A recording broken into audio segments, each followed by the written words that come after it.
Mga kasayan, mag-aayos tayo ng motor na hindi nagcha-charge. So kasayan o, ganyan kasayan ha.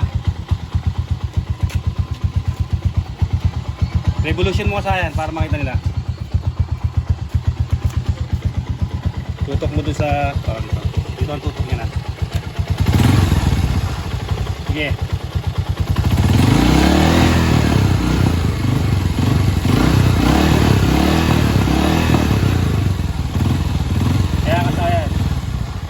Titignan natin kasayan kung ano siya, kung wiring ba siya o regulator kasayan ha, titignan natin.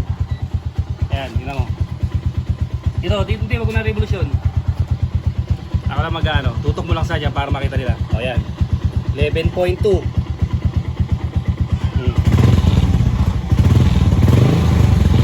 Kaya kasayan, hindi nagcha-charge ha. Babaklasin muna namin to kasayan, yung tangke tsaka yung upuan. Babalikan namin kayo. Kaya kasayan na, buksan na natin siya. Oh. Ito yung charger. Titingnan muna natin siya kung may supply yung kanyang negative at positive. Unahin natin yung ano, yung positive.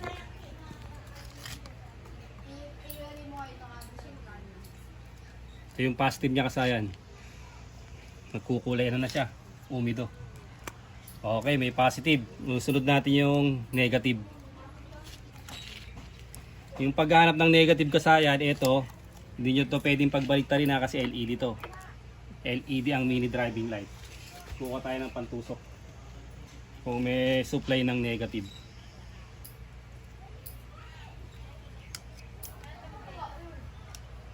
Okay kasayan, may supply din ng negative yung charger ano.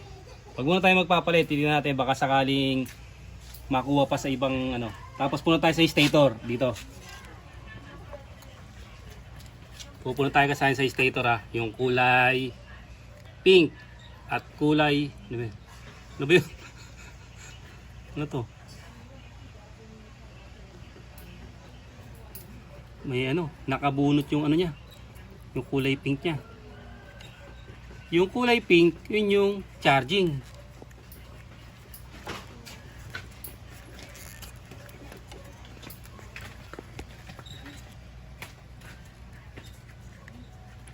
Ito siya kasayan ha.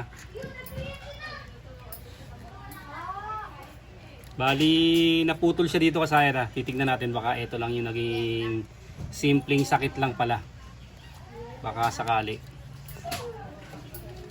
Gusto na agad bumili na nagpapagawa ng regulator. Titignan muna natin baka sakali namang ano lang siya. Wiring lang.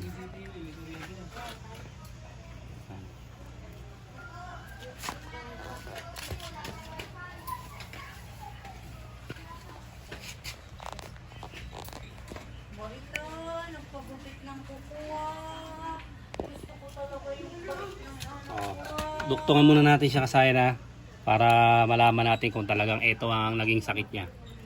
Tsaka yung kulay niya medyo mga sunog. Mga sunog na siya kasayan. Itong isa na to.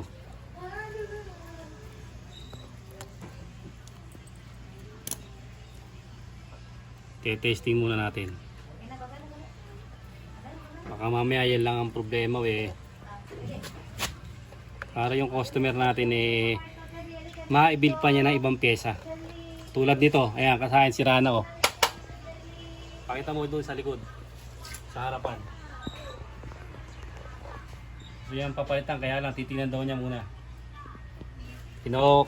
Kinukwenta pa niya yung mga gastos. Kasayan ha, natin siya.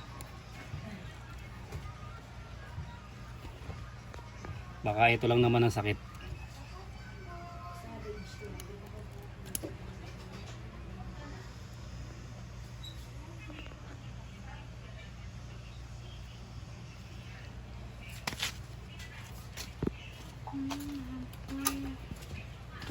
Kasi natin baka may natira pang ano, may natira pang gas.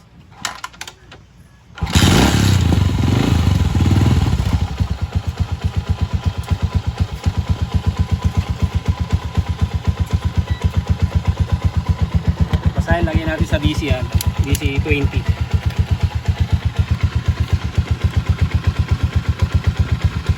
Ilang masahin kung nag-charge na siya.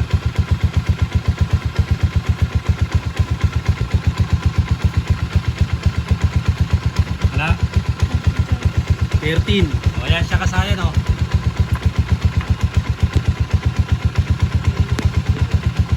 Ha? Bukas na ilaw. Yan siya kasayan ha. 14 kasayan. Okay, ibig sabihin kasayan, okay pa yung charging niya kasayan. Hindi tayo magpapalit ng regulator. Hindi rin tayo magpapalit ng stator. Inalawang lang siya kasayan. Ito lang siya. Ito lang naging sakit niya. Inalawang lang yung kulay pink. Kasi yung kulay pink yan yung charging. Tapos etong yellow, ito naman yung lightning. Ngayon kasayan, ang gagawin nyo lang dito kasayan, ito katulad dito. Katulad ditong nagkukulay verde na to kasayan, mabuting linisin nyo na rin siya muna. Dahil binuksan nyo na rin yung motor nyo, linisin nyo na rin to kasi nag-uumido siya.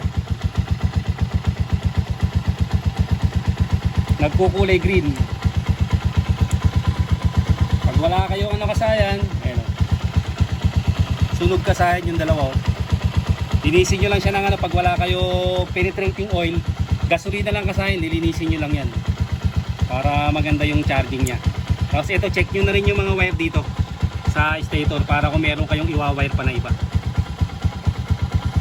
Ito lang ang sakit kasayan ha, buo pa yung regulator, naka-save tayo ng ano dito.